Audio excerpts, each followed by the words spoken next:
Hi, I'm Kenneth Squires, and I was going to talk a little bit about rein length and how you kind of know. Everybody will ride them, specialize them a little bit to the horse or your hands.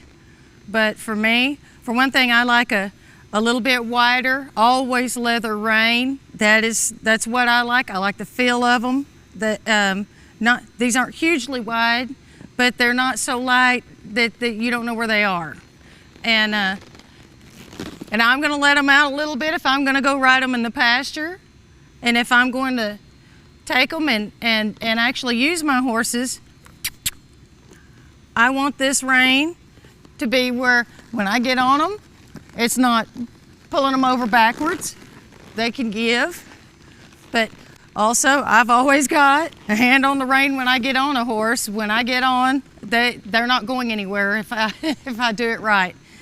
And for me, these reins are about the right length. I can reach up and use two hands, and they're not too tight, and they're not always in contact with my horse. I can still give him a break.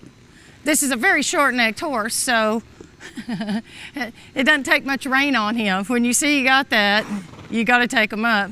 And when I turn one around, I want my reins the right length that I can put a little pressure with the outside rein and tip the nose. And I can still do it on a loose rein, but I still have pressure. I want to, when I stop them, I don't want to come back to my waist with it. I don't want to come up here with it. I just want to stop them and not like double-handed. Hey, if your reins are too long and you're afraid a little bit of going with two hands, double them up. That's okay. You can't make a horse do much anything but stop doing that. But stopping matters. It's a good thing to have. But I'm going to ride two-handed. I can be easy. I can give him plenty of room and plenty with his reins, plenty of slack, or I can just reach up and stop him one-handed.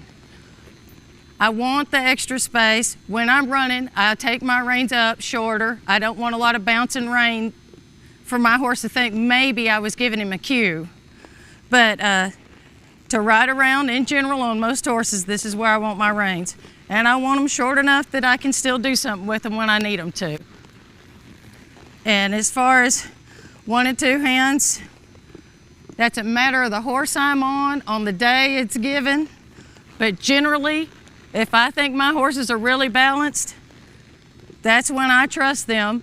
And I can ride them with my legs. And my hands, I don't ask too much of them. They're balanced. And I can move them over with a leg instead of my hand, or this way. That's my leg, that wasn't my hand. Those reins matter, those legs matter just as much. And they got to get used to them, but it's a good thing.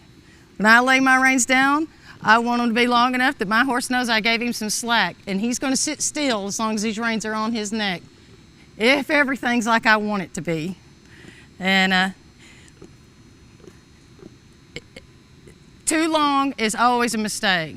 Too short is a little bit of a mistake. In fact, it can be a terrible mistake. But too long never hurts you. You got options. But if they're just long enough to give them some slack and short enough to make a difference when I need it to, I don't want to, and keep me balanced right in the middle of my horse and my hands right here, and I can do whatever I need to with them, that's when I know my reins are good.